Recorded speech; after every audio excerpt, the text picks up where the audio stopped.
오늘 날씨가 매우 덥네요. 오늘은 이거를 해보죠. 그러니까 기존 사주 분석 방법은 어떤 식이었냐면, 음, 사주 분석 주로 일간 기준으로 격, 왕세, 동근, 용신, 그러니까 주인공이 누구다? 일간이다. 그러니까 무조건 일간이 어쩌네 저쩌네 이런 얘기만 하는 거예요. 그런데 그러다 보니까 일간을 위해서 격을 불러오고 왕세를, 동근을, 용신을, 조후를, 기타 등등을 불러온다 이거죠. 근데 또 다른 방법은 뭐냐면, 일간이 기준이 아니라 사주 전체 구조를 분석하는 거예요. 이 예문은 뉴맹파라고 주로 기법을 다룬다는, 근데 사실 기법이랄 것도 없어요. 이법, 상법, 기법 중에 기법이랄 것도 없고 그냥 구조를 읽는다. 구조를. 사주 구조, 사주 꼴이 어떻게 생겼나를 살피는 거예요. 그러니까 이 구조에서 이 사주를 보고서 어떻게 통변하느냐. 병술년에 모친이 이 딸의 사주를 상담하러 갔다 이거예요. 이걸 보고 이혼팔자다. 초혼은 유지하지 못한다. 그러니까 이혼한다 이거죠. 부친을 극하고, 우리 표현으로는 부친하고 인연이 없고 부친이 관제로 교도소에 수감된다. 자녀를 극하여 낳지 못하며 만약 있다면 입양한 자녀다. 가난하여 힘들게 살아간다. 그러니까 무언가를 근거로 이런 설명을 했단 말이에요. 그러면 도대체 이 아저씨는 어떤 기준으로 그런 식으로 보았는지 이제 이유를 설명을 합니다. 뭐라고 그러냐면, 이혼하는 이유는 이런 식으로 해요. 묘목이 이렇게 일지진토랑은 천한다고 그러죠. 묘진천. 그래 놓고는 이놈이 마음이 묘미로 합을 하더라고요. 그러니까 나 말고, 이 딸내미 말고 딸내미의 경쟁자한테 이렇게 가버리다 이거죠. 물론 이제 이 사람의 관법은 이런 거고, 예를 들어서 부연 설명을 좀 하자면, 을묘가 연에 있으니 뭐다? 가까이 하기에 너무 먼 남편. 그래가지고 이런 남편과는 첫째 이혼, 둘째 사별할 가능성이 많다. 이때는 진토의 일지궁의 향방을 살펴라.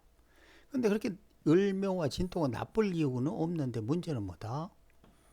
지금 묘자진 여기까지 오는 과정이 쉽지 않고, 을목이 무기로 줄 세워놨죠. 그죠? 뭐지 그러면? 을묘는 바람둥이 이런 말이 돼요. 사실은 지지를 보면 진토와 천하고 미토랑 합표니까 바람 핀다고 설명하지만, 천간의 모양을 보면 을목은 오히려 기토는 그냥 장난치긴 하고 무을 이렇게 이미 그 마음을 쏟는 여자가 한두 명이 아니란 얘기예요. 여기까지 포함해서. 근데 단지 구조를 저런 정도로 읽었다. 근데 어찌됐든 지금 설명하는 바는 뭘 봤다? 이게 일간이 어쩌고 강한지, 격국이 뭔지, 용신이 뭔지, 기타 이런 게 아니라는 거지. 을묘 남편이 여기 있네. 얘랑 천하네. 묘미 합하네. 고로 어떻게 한다? 이혼팔자다. 이렇게 읽었다는 거예요. 부수적인 거 아까 얘기한 대로 부수적인 게 많아요. 진토를 기준으로 하나, 둘, 셋, 넷, 다섯. 그러면 부부가 바람제비, 이혼. 그런데 을묘가 멀리 있으니까 사별의 가능성을 갖고 있는 사주라는 거죠. 자, 두 번째는 뭐라고 그랬냐면 이 부친이 이제 뭔가 송사에 걸려서 관제에 걸려서 교도소에 수감된다 이런 말이에요. 그럼 이유가 뭐냐 이거지? 이 자수가 부친이라 이거야.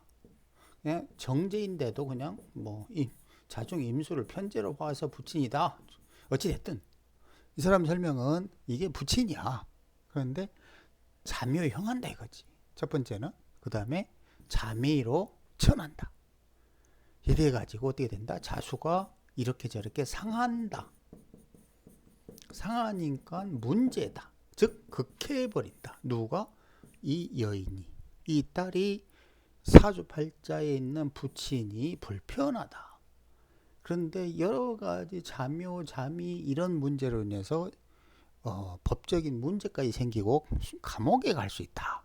이런 말을 하는 거예요. 특히나 자수가 진토의 묘지라고 표현한다고.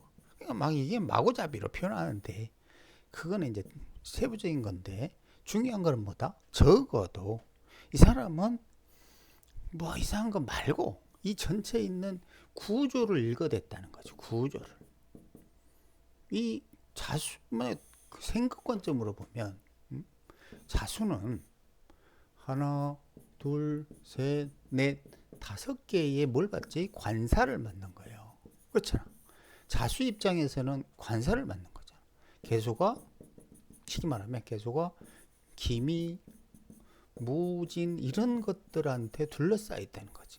위로 자수를 위로 올리면 개수잖아요. 그죠? 그러니까 이 구조를 보고 부친은 송사에 걸려서 교도소에 수감될 거야. 이런 표현을 했다는 거예요. 그 다음에 자식은 입양할 거야. 이런 말 했죠. 그죠? 그 이유가 뭐냐면 이 사주팔자에 뭐가 없다? 식상이 없다.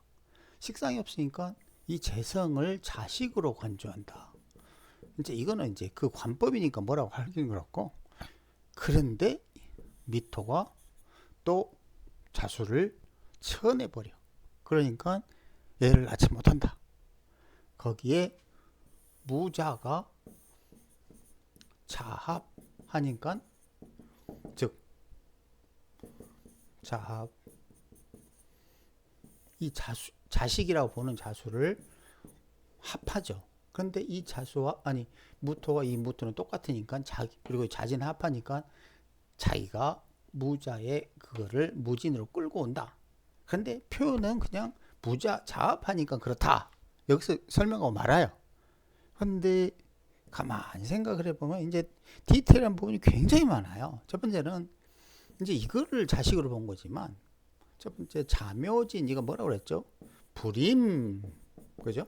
입양, 체외수정, 이런 조합이 자묘진이라고 그랬잖아요. 진토에 불임, 임신하지 못하는 문제가 꽤 많다고 그랬죠.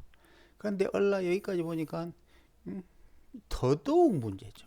이미 자수가 진토에서 탁해져서 열이 올라서 임신이 불가하는데 김이라는 시주가 자수를 더 열을 올리게 해버리니까 이건 자궁 문제 이렇게 된다고.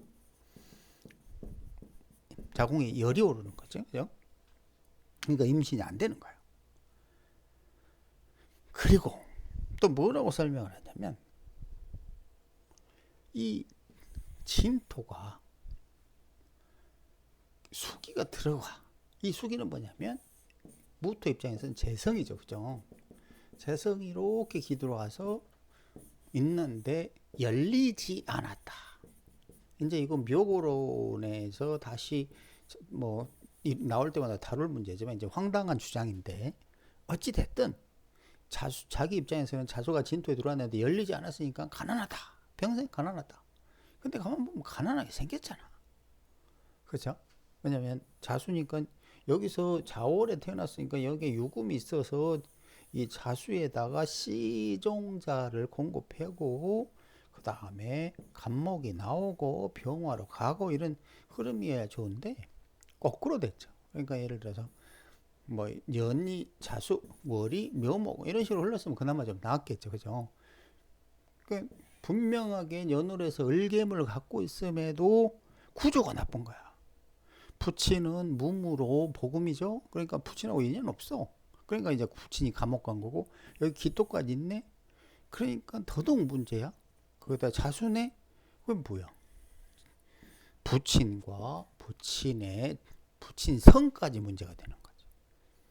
근데 포인트는 이 디테일한 것들이 아니라 자, 이 사람이 지금 뉴맹파라고 기법이라는 걸로 뭐 표현은 그렇지만 설명하는 그 근본적인 이치는 뭐냐면 사주 팔자에 있는 꼴 구조를 읽어준다요. 읽어준다. 내 맘대로, 네 맘대로 격국 들이대고 용신 들이대고 그런 게 아니라는 거지. 통근도 없는데 통근 들이대고 그냥 이게 지금 읽어보면 어허 무리로 돼 있네. 무무월기 이렇게 돼 있네. 자묘형하네. 자진 이렇게 흘러오네. 자미천하네. 묘미합하네. 무자자합하네. 뭐 진일주를 구진으로 와 이거 이렇게 많은 그 남편이 있네. 뭐지? 강약이니 동근이니 격국이니 용신이니 이런 게 아니라 이 사주 팔자에 이미 정해진 명백하게 정해진 구조를 읽고 통변한다 이거죠. 이게 이런 류는 주로 이제 그 전에 하중기 사례집의 통변 내용이 다 내가 보기엔 주로 이런 식이라. 계속 요런 연습을 하다 보면 지금 얘기했던 이제 격국 물러서라 용신 도망가라 통근 뭐 이런 거 이제 점점 사라지는 거죠. 그죠? 나름대로 재밌어요. 왜냐면 그 꼴을 가만히 쳐다보고 있는 거죠. 이 꼴에서 도대체 이 사람은 뭘 말하고 싶을까? 이런 거를 읽어낼 수가 있다. 그죠? 연습만 하면. 읽어내다요. 네 멋대로 잣대로 재단하는 게 아니라 재단이 아니고 읽어내는 거예요.